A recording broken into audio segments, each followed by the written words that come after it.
Quelle est la définition de la personne âgée? Alors, la personne âgée, oui. Les définitions de l'OMS, c'est au-dessus de supérieur ou égal à 65 ans.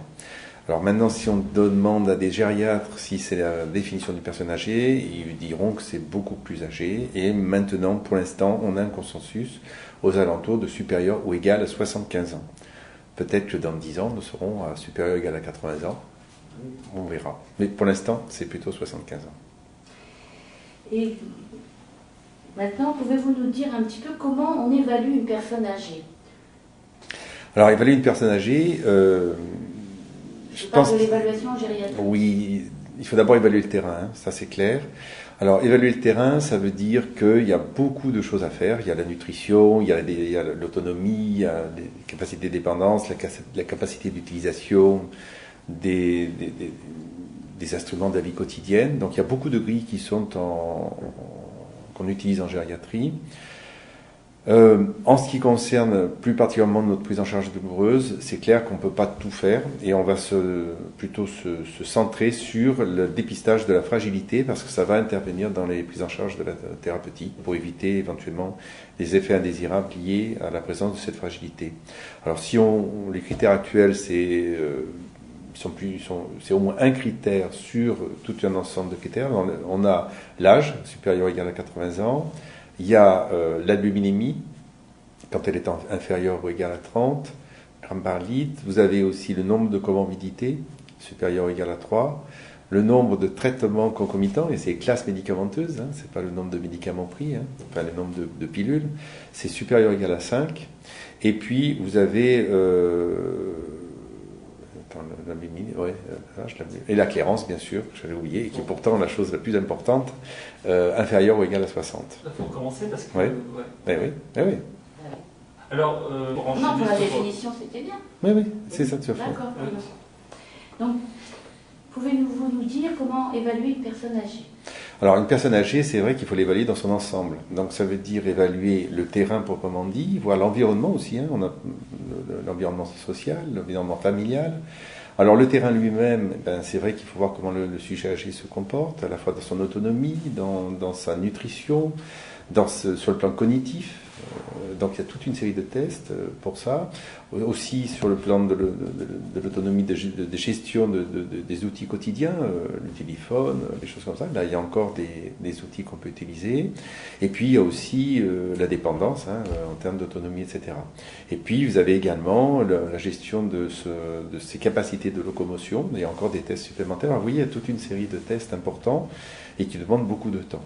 En ce qui concerne la douleur, il est évident que si on a du temps, on fera l'évaluation gériatrique standardisée, ça s'appelle comme ça, mais on peut aussi simplifier un petit peu la démarche dans la mesure où on fera surtout le retentissement de la douleur sur l'autonomie du patient, et puis s'il y a des aides à domicile pour savoir gérer le traitement, et puis en dernier recours, pour la mise en place de la thérapeutique, savoir s'il y a des indices de fragilité, qui sont actuellement, il y a un consensus, c'est l'âge supérieur ou égal à 80 ans, la clairance de la créatinine qui est inférieure ou égale à 60, enfin qui tourne autour de 60, plus ou moins.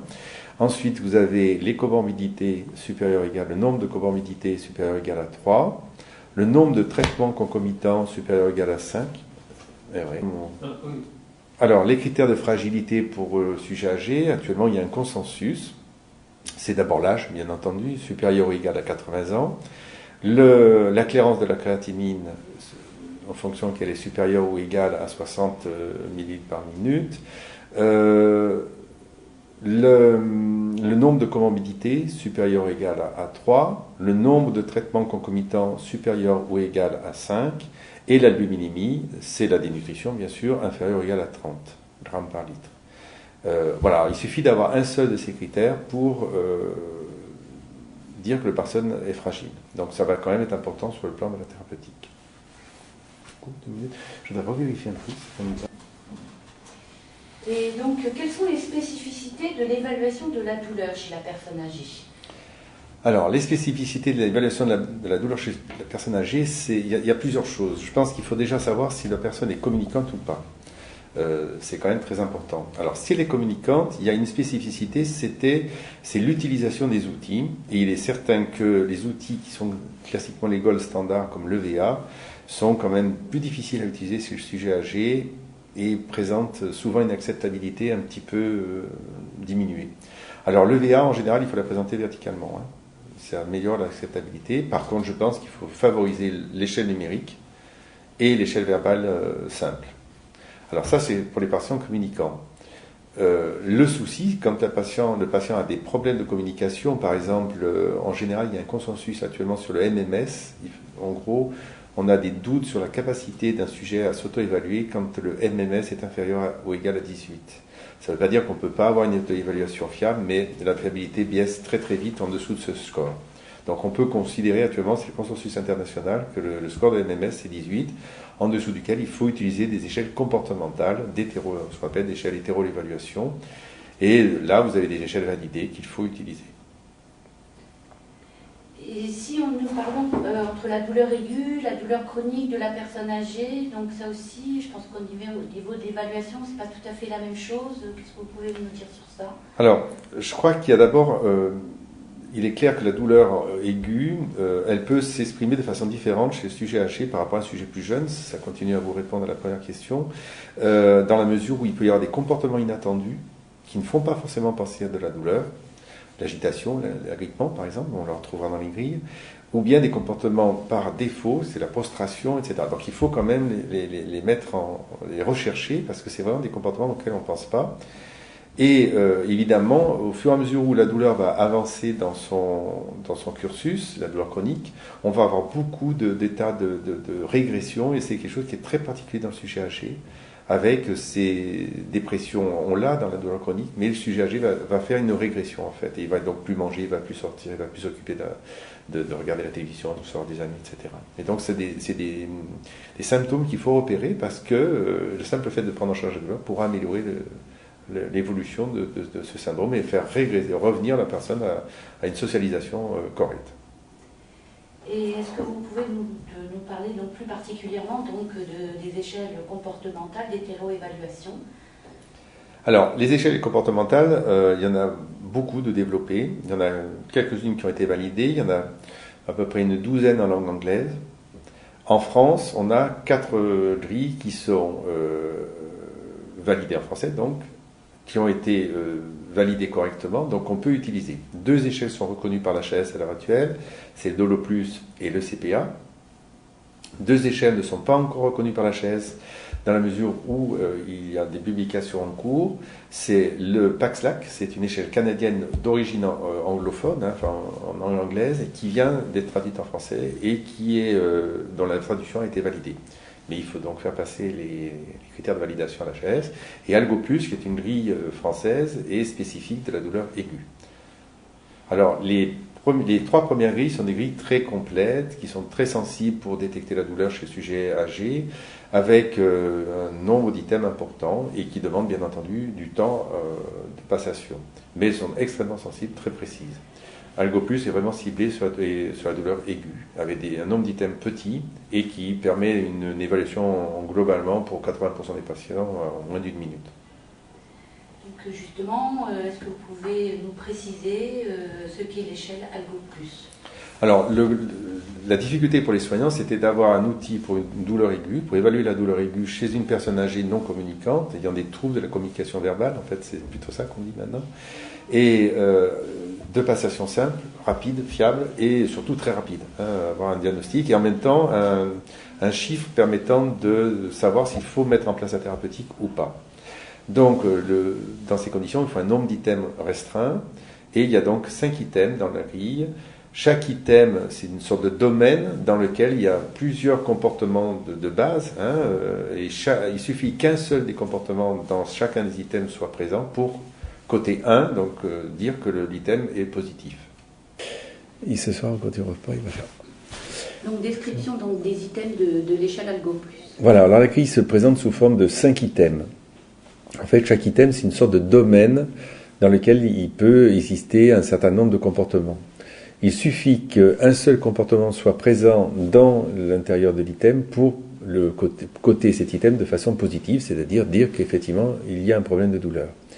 Alors, actuellement, de façon pratique, on se positionne vis-à-vis du patient, on se donne 30 secondes d'observation, sans cotation, et l'observation commence par le visage, le regard à l'intérieur du visage, ensuite, est-ce qu'il y a des plaintes, et est-ce que le corps, il y a des comportements en plus, ou bien des comportements en moins, comme par exemple les attitudes figées, les protections de zone, des choses comme ça. Et ensuite, une fois que les 30 secondes sont passées au niveau de l'observation du patient, on a 30 secondes de cotation. Alors, à l'intérieur de chaque item, vous avez donc un nombre de comportements qui sont descriptifs. Et par exemple, dans le visage, vous avez le froncement des sourcils, les grimaces, les crispations, les mâchoires serrées, le visage figé. La présence d'un seul de ces comportements suffit pour coter oui à cet item. Dans le regard, vous avez le regard inattentif, fixe, lointain ou suppliant. Les pleurs, les yeux fermés, même chose. Plainte, aïe, ouille, j'ai mal, gémissement, les cris, bien sûr. Le corps, c'est le retrait, la protection d'une zone, les refus de mobilisation, les attitudes figées, et enfin les comportements en plus, c'est ce qu'on disait tout à l'heure, agitation corporelle, l'agressivité, l'agrippement. Il suffit, là encore, d'avoir un seul comportement présent pour coter oui. Du coup, 2 minutes, qu'est-ce que j'avais oublié ? Alors, ce qu'il est important de savoir, c'est que l'observation doit être objective, c'est-à-dire sans introduire de notions étiologiques ou de notions connues sur le patient. C'est la simple observation du comportement et de sa présence qui doit décider d'une cotation oui ou non. Ainsi, un cri, il ne doit pas faire sous-entendre que le patient crie parce qu'il est dément. Donc on ne doit pas interpréter la présence du cri sous prétexte que le patient a une démence connue. C'est simplement la présence du cri, oui ou non. La même chose pour l'agrippement. On pourrait penser que le patient s'agrippe, mettons, sur la barrière parce qu'il a peur de tomber. Ben non, soit il s'agrippe, soit il ne s'agrippe pas. Même chose. Etc. Donc vous voyez, vraiment, il est très important de ne pas avoir d'interprétation éthiopathogénie du comportement qui serait susceptible d'exister. C'est vraiment l'observation neutre de la présence ou de l'absence du comportement qui est important.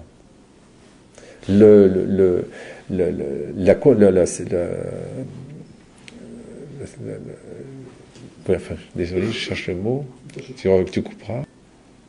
La certitude d'un état de douleur sera donnée par la mise en place de la thérapeutique qui verra se modifier les comportements et donc permettra d'avoir la certitude qu'effectivement on était bien en face d'une douleur préexistante, ou bien par exemple une contention, ou bien une grille qui se modifie lorsque le patient fait un mouvement, ou qu'il soit passif ou actif, montrera qu'il expérimente, entre guillemets, une douleur au moment de ce mouvement.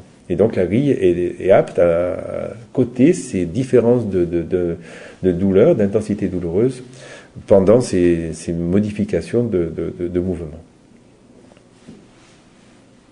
Tu as dit le plus important dans tout ce que tu as dit là, c'est qu'il ne faut pas interpréter. Et c'est l'histoire de la présence.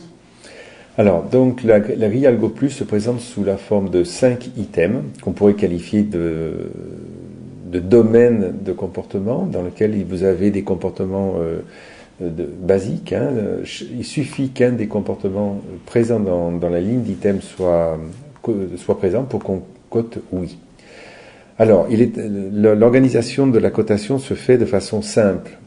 30 secondes d'observation du patient sans coter la grille. On observe successivement le visage. Est-ce qu'il y a un froncement de sourcils, par exemple, une grimace? Ensuite, on peut faire le regard, c'est tout près du visage. Est-ce qu'il y a des pleurs? Est-ce qu'il y a les yeux fermés? Ensuite, on regarde le corps. On peut voir s'il y a des mouvements en plus ou des mouvements en moins. Donc vous aurez les mouvements en plus, par exemple, c'est l'agrippement, l'agitation. Les mouvements en moins, c'est la protection d'une zone, les attitudes figées. Et puis après, en dernier, on peut écouter si le patient a des plaintes ou pas. Et vous aurez l'item 3, qui est la cotation des plaintes, gémissements, les cris. Alors, il est important de côté objectivement la présence d'un comportement. C'est-à-dire ne pas interpréter en fonction d'une certaine connaissance du patient. Exemple, le patient crie et on peut avoir la connaissance qu'il est une démence, on pourra penser que le cri est lié à la démence. Non. Là, le cri doit être coté comme oui, puisqu'il est présent. Et on verra après la prise en charge thérapeutique si le cri est amélioré ou pas. C'est le principe d'une hétéroévaluation, c'est la modification de la cotation après la prise en charge antalgique, ou bien lorsque, c'est prévu aussi pour ça, lorsque le sujet fait des mouvements passifs ou actifs, qui fait normalement monter la douleur, augmenter la douleur. Dans ces conditions, la grille peut traduire fidèlement cette modification d'intensité douloureuse. Donc pas d'interprétation de l'item, pas d'interprétation des comportements. La même chose, si le patient s'agrippe sur la barrière de protection, c'est pas parce qu'il a peur de tomber, il est peut-être simplement en agrippant, parce que le fait de s'agripper lui permet d'améliorer le ressenti de la douleur.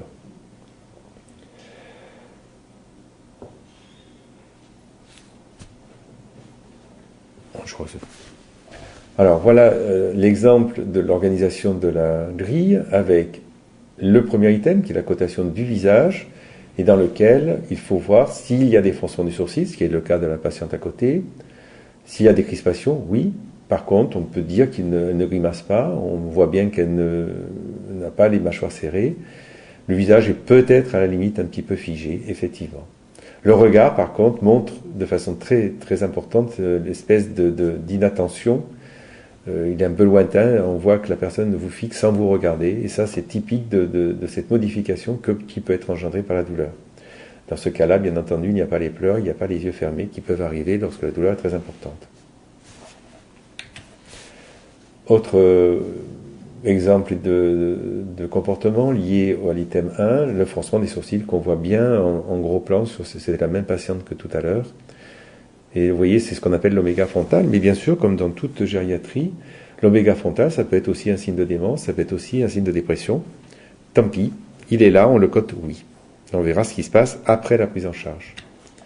Autre exemple de regard qui est, dans ce cas, fixe et suppliant. Il n'y a pas, peut-être à la limite un peu de pleurs, en tout cas, les yeux ne sont pas fermés, ou tout au moins pas encore. Encore un autre regard avec des pleurs. Alors, donc, item 2, toujours le regard, on voit que cette patiente a un regard fixe et suppliant. À la limite, il y a peut-être un petit peu de pleurs, et les yeux ne sont pas fermés. Donc, on a mis en bleu vert les comportements qui sont présents, et de toute façon, il lui suffirait d'un seul pour coter oui à cet item. Un autre exemple de regard, cette fois-ci, on voit bien les pleurs, et là, vous voyez qu'il n'y a qu'une seule cotation, il suffit d'avoir ces pleurs pour coter oui. Le corps, retrait. Alors là, on est vraiment dans les mouvements en moins. On voit que ce patient est immobile dans son lit, cloué par la douleur, très probable, avec des protections sur le thorax, des protections, l'agrippement même. On le verra avec l'item. Là, ça serait un item 5. Mais là, on est dans le corps, les amens du corps, le refus de mobilisation et les attitudes figées. On pourrait avoir, si on avait l'item 5, c'est le corps avec les mouvements en plus, il s'agrippe sur lui-même. Le mouvement de la main près du genou. Donc vous voyez, c'était une position classique antalgique. Et normalement, après prise en charge antalgique, cette position doit s'améliorer, le patient devrait reprendre une autonomie. Là, on a la protection d'une zone, tout simplement. Il suffit pour coter oui à cet item. Cette patiente a un visage figé, vous voyez, c'est un visage presque sans expression, avec un regard fixe, lointain, qui est pareil, on pourrait presque le qualifier de figé. Et un agrippement, on le voit très peu parce que malheureusement la photo a été coupée, mais si vous regardez en bas de la photo, les mains s'agrippent sur elles-mêmes, comme une prière quelque part. Et c'est typique aussi de cette attitude qui peut être liée à la douleur. Le problème des échelles comportementales, c'est que les comportements sont des comportements qui sont réputés pouvant être liés à un état de douleur. Dans le cas d'Algopus, la douleur aiguë. Dans le cas des autres échelles, douleur Dolopus, CPA, Paxac, ça peut être des douleurs aiguës, subaiguës ou chroniques. Mais bien entendu, ils sont potentiellement impliqués dans la douleur, mais c'est pas à 100% évidemment. Donc, il est toujours important de revoir ce qui se passe dans le suivi du patient, soit à la prise en charge, soit lors des mouvements, soit lors des soins. Et bien entendu, ce suivi doit se faire sur plusieurs jours, voire plusieurs semaines dans les cas des grilles de douleurs chroniques comme le Doloplus et les autres échelles dont on a parlé tout à l'heure. Une autre patiente, vous voyez les résultats d'une prise en charge de la douleur qui a été inefficace ou inadéquate, avec cet état de régression, avec la patiente qui est absente, presque triste, quelque part, et en fait, elle est en train de mourir de douleur. Alors le visage est figé, donc oui à l'item 1, le regard est inattentif, fixe, lointain, oui à l'item 2, le corps est figé, avec un refus de mobilisation, et on la tient là parce que sinon elle a mal. Oui à l'item 4, le corps. Et je rappelle qu'il suffit d'avoir une cotation supérieure ou égale à 2 pour que on ait une forte proportion de risque d'avoir une douleur aiguë. Donc là, on est déjà à 3 sur cette patiente. Il est clair qu'on doit mettre en place un traitement antalgique et voir ce qui se passe après la prise en charge antalgique. Et on va le voir tout à l'heure. Alors en pratique, un consensus international est actuellement développé. Il faut cibler les situations potentiellement douloureuses. Donc pour chaque service, ou chaque unité, ou chaque situation, on doit cibler les douleurs habituelles dans le service. Par exemple, vous avez des services de dermatologie, vous aurez bien sûr beaucoup de soins, des douleurs provoquées par les soins, des plaies dermatologiques. Ensuite, quel que soit le niveau cognitif, je vous ai parlé tout à l'heure du MMS à 18, mais n'empêche, on doit tenter l'auto-évaluation. Si l'auto-évaluation est impossible, il faut observer les comportements à l'aide d'une échelle d'hétéro-évaluation validée. Donc je vous ai donné les 4 échelles qui sont validées à l'heure actuelle en langue française.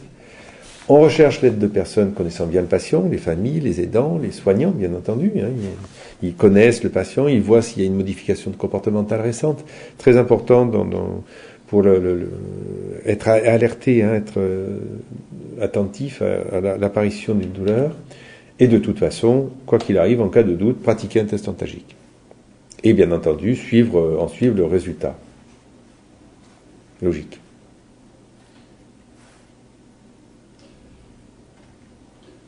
Pratique. Attends, les autres points. Oula, stop. Qu'est-ce qui se passe? Alors, en pratique, donc, il faut... Ça, c'est un consensus international qui est développé depuis quelques mois. Et il y a donc, ce sont des réunions d'experts. Et pour la prise en charge du sujet âgé, d'abord cibler les situations potentiellement douloureuses. Ça doit être fait dans chacune des unités. On va reprendre, ouais. Alors, en pratique, un consensus international vient d'être édité, représentant une réflexion d'experts gériatriques et algologues sur la prise en charge de la personne âgée, qu'elle soit communicante ou pas. Et on doit cibler d'abord les situations potentiellement douloureuses. Alors, chaque unité est évidemment différente et par exemple, en dermatologie, vous aurez beaucoup de situations douloureuses en rapport avec les douleurs provoquées par les soins de plaies. Vous avez en gériatrie quand même encore des soins de type escar, des douleurs à la mobilisation.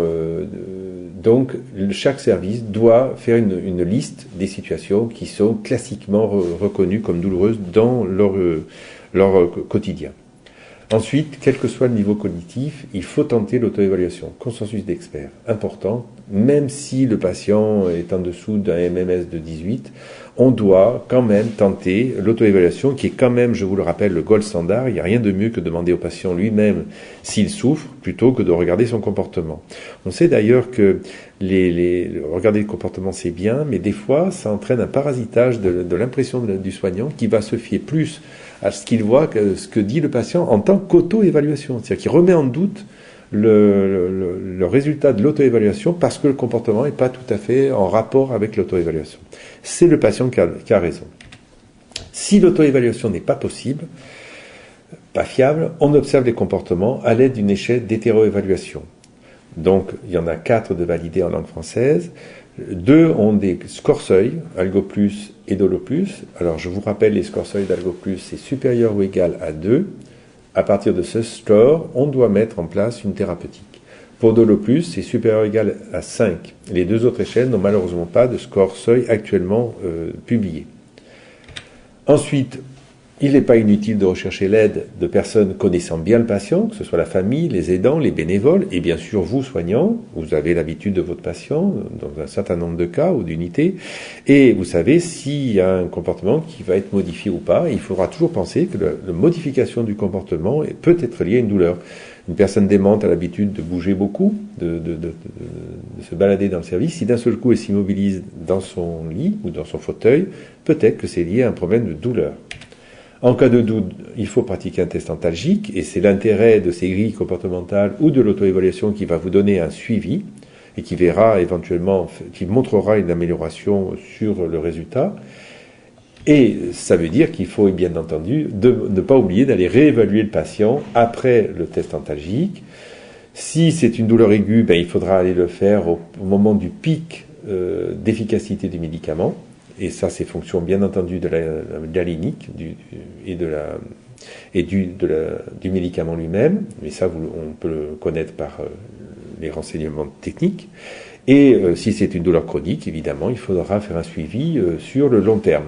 Ça permettra aussi de savoir arrêter un traitement qui n'a plus besoin d'être là, même parce que la douleur a disparu. Alors, en pratique, pour la prise en charge de la douleur chez un sujet âgé, qu'il soit communicant ou ayant des troubles de la communication verbale, il existe maintenant un consensus international d'experts qui donne une sorte de conduite à tenir. Et la première des choses à faire, c'est de cibler les situations potentiellement douloureuses qui peuvent être présentes dans chacune de des services, des unités ou des maisons, par exemple les EHPAD. Alors, chaque, évidemment, service est différent. On trouve, par exemple, en dermatologie, beaucoup de douleurs provoquées par les soins. Il y a quand même pas mal de plaies. Et donc, ce sont des situations très précises qu'il faut lister de façon à pouvoir anticiper leur prise en charge et d'éviter qu'elles se produisent. Deuxième chose importante, quel que soit le niveau cognitif, tenter l'auto-évaluation. C'est le gold standard. Il n'y a rien de mieux que de demander au patient lui-même s'il souffre ou pas. Et il est de fait que on peut utiliser les hétéroévaluations qu'on a vu tout à l'heure, mais il ne faut pas se laisser parasiter complètement par les comportements affichés par le patient quand il est capable de s'auto-évaluer, parce que, si vous voulez, c'est quand même lui qui sait le mieux s'il a mal ou pas. Donc, la priorité, c'est le dire du malade et croire le dire du malade. Bien sûr, si le patient n'est pas capable de s'auto-évaluer, ou si on a une auto-évaluation qui semble un peu incohérente, avec par exemple des différences très importantes entre deux évaluations avec deux outils validés différents, on utilisera les échelles comportementales d'hétéroévaluation. Recherchez l'aide de personnes connaissant bien le patient, famille, aidant, bien sûr vous, soignant, vous connaissez votre patient, vous savez s'il est sujet à des modifications comportementales. Et lorsqu'il y a une modification de comportement, il faut toujours penser que elle est liée à l'apparition d'une douleur, et donc savoir alerter et mettre en place les thérapeutiques. Justement, en cas de doute, toujours pratiquer un test antalgique, même si les auto- ou hétéroévaluations sont un petit peu limites. Je rappelle que les scores seuil pour la prise en charge de la douleur sont pour Algo+, supérieur ou égal à 2, pour Dolo+, supérieur ou égal à 5. Les deux autres échelles, CPA et PACSLAC, n'ont malheureusement pas de score seuil actuellement publié. Et bien entendu, à partir du moment où on met en place une thérapeutique, il faut en surveiller ou en vérifier l'efficacité, et donc vous devez réévaluer régulièrement le patient.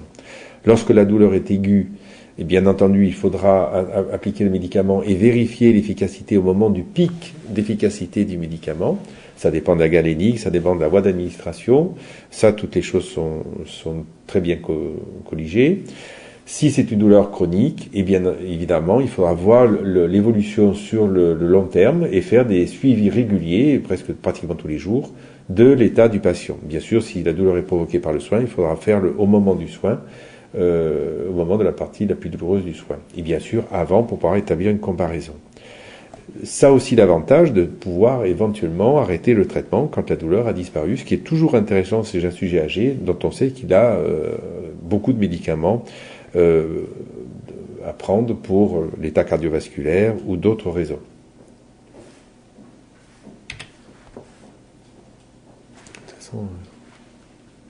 En conclusion, les outils d'évaluation de la douleur chez le sujet âgé existent, qu'elles soient communicantes ou ayant des troubles de la communication verbale, et ils sont validés. Du moins, vous en avez suffisamment à disposition pour pouvoir être efficace dans cette évaluation. Vous voyez la patiente, un exemple de patiente qui était douloureuse, avec des douleurs très importantes au moment des soins. Le fait de l'évaluer, on avait du mal à obtenir la prescription des antalgiques. Le fait de l'évaluer permet de montrer un score supérieur ou égal à 2. Si vous reprenez la grille Algo Plus ou les autres grilles, vous verrez qu'elles sont parlantes. On doit donc utiliser très régulièrement les outils validés. Je vous rappelle qu'il faut privilégier l'auto-évaluation. Les résultats sont à la hauteur de l'investissement, puisque voilà le résultat de la même patiente après prise en charge thérapeutique. Il y avait quelques milligrammes de morphine 2 fois par jour. Et cette patiente a permis de reprendre une socialisation. Elle ne s'occupait plus de rien, elle ne mangeait plus, elle ne recevait plus de visites, elle ne voulait plus recevoir des visites, plus exactement. Et elle était entrée en régression avec le risque majeur d'une augmentation de morbimortalité, puisque ne mangeant plus, ne s'occupant plus de rien, on finit par mourir à petit feu. Et la douleur peut être tout à fait une cause de ce type de régression. En conclusion, je vous rappelle que nous sommes chez des patients âgés et que certains de ces patients âgés, heureusement pas tous, peuvent être fragiles. Et tout problème de douleur peut venir décompenser chez ces patients un état plus ou moins précaire et les précipiter vers une certaine dépendance, une perte d'autonomie et éventuellement une augmentation de morbimortalité. Donc l'important c'est, en ce qui concerne la douleur, bien entendu, elle peut participer largement à cette décompensation d'un état fragile. Et maintenant, il n'y a plus de raison de laisser passer un état de douleur puisque les outils d'évaluation de la douleur chez le sujet âgé existent, qu'ils sont validés, et ils existent aussi bien pour la personne âgée communicante avec les auto-évaluations et les adaptations nécessaires pour leur utilisation chez la personne âgée, je rappelle, surtout l'échelle numérique et l'échelle verbale simple, et aussi bien pour les personnes ayant des troubles de la communication verbale, où les échelles comportementales d'hétéroévaluation existent et sont maintenant tout à fait opérationnelles, que ce soit pour la douleur chronique ou pour la douleur aiguë. Il n'y a donc plus de raison de voir encore ces patients âgés douloureux dans leur lit, parce que les soins sont douloureux, parce que le décubitus est douloureux. Et là, vous voyez, par exemple, sur cette patiente, si on faisait, c'est une douleur aiguë, puisque c'était au moment des soins, un Algo Plus pratiqué chez cette patiente en moins d'1 minute, je le rappelle, pour 80% des évaluations, pourrait montrer un visage crispé, cotation 1 pour l'item 1, un regard avec presque des pleurs, un regard lointain. On aura donc une cotation oui pour l'item 2. Il n'est pas dit qu'on n'ait pas des plaintes douloureuses chez cette patiente. Ça serait oui à l'item 3. Vous voyez que déjà sur les 3 premiers items, on est déjà au-dessus du score seuil qui était, je vous rappelle, supérieur ou égal à 2.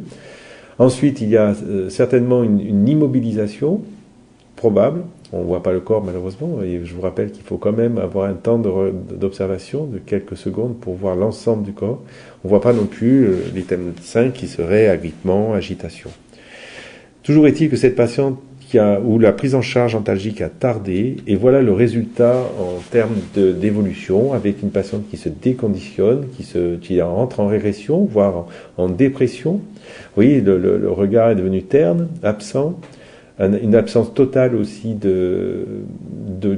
d'intérêt pour ce qui l'entoure. Et donc, cette personne va être une candidate vers un grand risque de mortalité, puisqu'elle va perdre de l'appétit, elle va perdre la socialisation, tout critère important, en particulier chez le sujet âgé, et pas seulement chez le sujet jeune. Et le risque est grand de voir cette patiente mourir de cet état de régression. Une prise en charge antalgique correctement menée aboutit à l'effet inverse, avec une personne pratiquement ressuscitée. Vous voyez que le regard devient souriant. Bien sûr, Il y a encore peut-être quelques crispations, mais vous voyez que le regard est devenu vivant, donc on peut compter 0 sur ce regard. Il n'y a pratiquement plus aucune crispation du visage, on pourra compter 0 sur ce visage. Et les plaintes ont disparu, il y a même un sourire qui est apparu sur les lèvres. Quant au corps, vous voyez qu'il est en position assise, on ne le voit pas bien entendu, mais on peut penser qu'elle reprend une attitude d'autonomie. La grille est redescendue en dessous de 2, très probablement, et donc on peut être assuré de l'efficacité de la thérapeutique. Il n'y a donc plus aucune raison que au XXIe siècle, nos patients âgés ne soient pas pris en charge correctement, avec les moyens qui sont nombreux et qui sont efficaces. En conclusion, je vous rappelle que donc on doit s'occuper de patients âgés. Tout patient âgé est susceptible d'être une patient fragile. Je vous ai rappelé un petit peu les critères de fragilité, mais c'est vrai que toute situation de fragilité peut entraîner une décompensation lorsqu'il y a une situation de crise qui survient. Et bien entendu, la douleur est une situation de crise. Donc il est important de penser à ces personnes fragiles, et dans ces cas-là, il est important de diagnostiquer de façon... On reprend ? Allez, on reprend. En conclusion, je vous rappelle que prendre en charge la personne âgée, il faut toujours, lorsqu'on prend en charge une personne âgée, il faut toujours penser à repérer les indices de fragilité de cette personne, puisque, décidément, on reprend. On veut pas, hein. Ouais, c'est moi qui ai craqué, c'est le fauteuil. En conclusion, je vous rappelle que tout patient âgé est susceptible d'avoir des problèmes de fragilité. Bien sûr, on souhaite que le patient vieillisse correctement, de façon robuste, mais une partie des patients risquent d'avoir des problèmes de fragilité, c'est-à-dire d'avoir une difficulté à faire face à une situation de crise. Et ils risquent la décompensation lors de cette situation de crise. Et la douleur, bien entendu, est une situation de crise. Il faut donc savoir dépister cette douleur. Les outils d'évaluation existent, ils sont validés. Il y en a 4 en langue française. Il n'y a donc aucune raison de ne pas les utiliser pour le dépistage de la douleur. Je vous rappelle qu'une douleur qui est non maîtrisée est extrêmement péjorative. Et vous voyez que cette patiente chez qui il y avait des douleurs provoquées par les soins ou des douleurs provoquées par les mobilisations, vous voyez dans quel état elle est. Et si on faisait une grille Ergo Plus, au moins sur la partie qu'on voit, et bien entendu on ne voit pas le corps, donc on ne pourra pas juger des 2 derniers items, mais on peut juger déjà sur le premier item qui est le visage avec la crispation, avec la tension de ce visage, sur l'item 2 qui est le regard. On voit un regard qui est un petit peu lointain, avec peut-être un certain larmoiement à l'intérieur. Donc on aurait déjà 2 items qui sont jugés positifs. Donc déjà, rien que sur ces 2 items, on pourrait mettre en place une thérapeutique. Je vous rappelle que le score seuil est supérieur ou égal à 2. Il y a probablement des plaintes. On aura donc une positivité sur le 3e item. Il est important de prendre en charge cette douleur, puisque sans prise en charge, voilà ce qui était arrivé à cette patiente avec un état de régression, où cette patiente ne mange plus, ne dort plus, ne s'occupe plus de ce qui l'entoure, ne reçoit plus de visite, ne lit plus. Et donc cette régression peut très bien se terminer par une dénutrition majeure et un décès. C'est dommageable pour simplement un problème de douleur, car une prise en charge correcte de cet état douloureux aboutit à l'effet inverse, c'est-à-dire à une véritable résurrection de cette patiente. Vous voyez que là, si on fait une grille Ergo Plus, elle sera certainement à 0 ou 1 peut-être, avec une récupération d'un visage souriant, d'un regard qui est attentif, et on voit même peut-être même un certain sourire derrière les yeux. Et puis, elle est assise dans son fauteuil, donc elle a récupéré une certaine autonomie. Et le reste, évidemment, on ne peut pas trop savoir si elle est encore agrippée ou pas. Toujours est-il qu'il y a une évolution positive dans son état. Il n'y a donc aucune raison de ne pas faire profiter l'ensemble de nos patients âgés des possibilités importantes que nous confère l'ensemble des thérapeutiques antalgiques, qu'elles soient médicamenteuses ou non médicamenteuses. Et voici le résultat d'une prise en charge efficace d'une douleur dont je vous rappelle qu'elle était liée principalement aux soins. Et il y avait évidemment une douleur de fond, mais elle était exacerbée de façon très importante au moment des soins. Et la mise en place d'un traitement morphinique a permis de transformer complètement l'état de la patiente, que vous voyez maintenant, je ne dis pas presque heureuse, mais pas loin, et a fait disparaître l'état de régression dans lequel elle était entrée progressivement, mais de façon durable et dramatique. Et cette thérapeutique, peut-être bien sûr, pour son cas, c'était une thérapeutique à base de morphine, mais bien entendu, il n'y a pas de raison de ne pas utiliser aussi les thérapeutiques non médicamenteuses, qui sont importantes. Et voilà le résultat d'une prise en charge efficace. Cette patiente était, je vous le rappelle, en état de régression suite à des douleurs lors des mobilisations, lors des soins, mais aussi avec une douleur de fond qui était importante. Et elle avait perdu le sommeil, elle avait perdu l'appétit, elle avait perdu le goût à vivre et se laissait mourir à petit feu. Le simple fait de mettre en place une thérapeutique antalgique, il s'agissait de quelques milligrammes de morphine par jour, on n'a pas besoin d'être très fortement dosé pour des patients âgés, a fait renverser le pronostic et la voilà joyeuse de revivre et de pouvoir s'occuper de son entourage, de regarder la télévision, recevoir des visites, etc. Plus globalement, les outils existent pour évaluer la douleur. Il est donc triste de ne pas s'en servir. Les thérapeutiques existent aussi, qu'elles soient médicamenteuses ou non médicamenteuses. Et donc là encore, il n'y a aucune raison de ne pas utiliser l'ensemble des techniques qui permettent d'améliorer la prise en charge de la douleur chez nos patients âgés. Donc, en pratique, au quotidien, quels conseils on peut donner aux soignants qui travaillent dans des unités qui reçoivent des personnes âgées, que ce soit des auxiliaires de vie, des aides médico-psychologiques, des aides-soignants, des infirmiers? Quels conseils peut-on donner par rapport à l'évaluation de la douleur? Oubliez la douleur aiguë. On recommence. Mais moi, et je peux pas, sinon je suis obligé de te répondre. Ça va?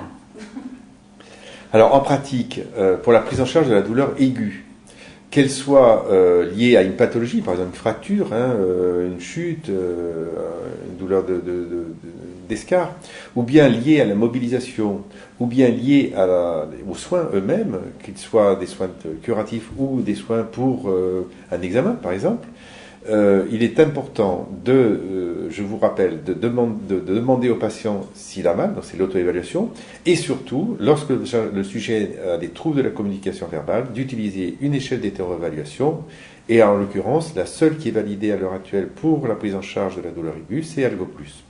Alors, c'est une échelle comportementale, donc n'importe quelle personne peut faire passer cette échelle. Quand je dis n'importe quelle personne, ça peut être bien sûr l'infirmière, ça peut être l'aide-soignante, ça peut être l'agent de service, mais ça peut être aussi la famille, ça peut être des bénévoles. Il suffit de donner les consignes d'utilisation de l'échelle et l'application dont on a parlé, c'est-à-dire observer objectivement le patient.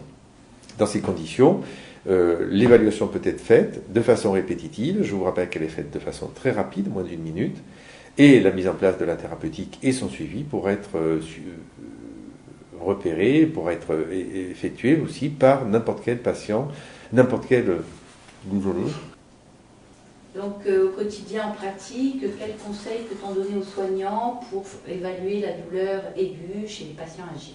Alors je crois qu'en pratique, redonner la parole au patient, ça c'est clair. S'il est capable de s'auto-évaluer, il faut faire une auto-évaluation. Malheureusement, dans un bon nombre de cas, surtout dans les EHPAD ou dans les soins de long séjour, le patient a des troubles de la communication verbale et dans ces conditions, il faut recourir aux échelles comportementales d'hétéroévaluation. La seule qui est actuellement validée pour la prise en charge de la douleur aiguë, je précise bien aiguë, c'est la Algo+. Les évaluations comportementales peuvent être pratiquées par n'importe quelle personne, que ce soit une infirmière, une aide-soignante, une auxiliaire de vie, une personne de la famille, un bénévole. Elle a été validée dans ces conditions-là. Et je crois qu'il est intéressant d'avoir justement ce suivi par l'ensemble des soignants, puisque chacun pourra être interchangeable avec l'autre pour faire une évaluation. Alors, les évaluations des patients âgés doivent être faites, de la douleur des patients âgés doivent être faites, bien entendu, au repos, c'est clair, pour savoir s'il y a la douleur aiguë est suffisamment importante pour gêner le quotidien du malade au repos. Bien entendu, il faudra aussi le faire lors des mouvements, qu'ils soient passifs ou actifs, et effectivement au moment des soins, puisque ce sont des situations particulièrement connues comme étant douloureuses. Il ne faut pas oublier éventuellement les actes diagnostiques, qu'ils soient thérapeutiques ou bien radiologiques. Et là encore, il peut y avoir des mobilisations qui peuvent être douloureuses. Donc, il faudra pratiquer une hétéroévaluation à chaque moment de ces actes. Et c'est la comparaison avant-après traitement, au moment des soins ou lors du repos, qui mettra en évidence des modifications de la cotation que l'on souhaite évidemment vers l'amélioration. Il est bien évident que le soignant connaît bien son patient en règle générale, sauf peut-être dans les services d'accueil aux urgences ou dans les courts séjours où le patient peut ne pas être bien connu. Donc le soignant est à même, la plupart du temps, de savoir si son patient est douloureux ou pas. Mais l'intérêt des grilles ou des échelles d'évaluation, qu'elles soient en auto ou hétéroévaluation, c'est de permettre de formaliser la douleur de l'autre. Alors bien sûr, on ne traite pas un chiffre, mais ça permet quand même de formaliser cette douleur sous la forme d'un chiffre qui permet de mettre ou non en place une thérapeutique antalgique et d'en assurer le suivi de l'efficacité. Ce qui permet d'avoir un dialogue avec l'ensemble des soignants, et en particulier le prescripteur, qui est le médecin, et ce dialogue étant toujours sur la même base et non plus sur des impressions subjectives, bien qu'elles soient valides, dans un bon nombre de cas, du soignant, et c'est plus facile à faire passer le message que le patient est douloureux avec un outil qui est validé, qui est reconnu comme validé sur le plan international.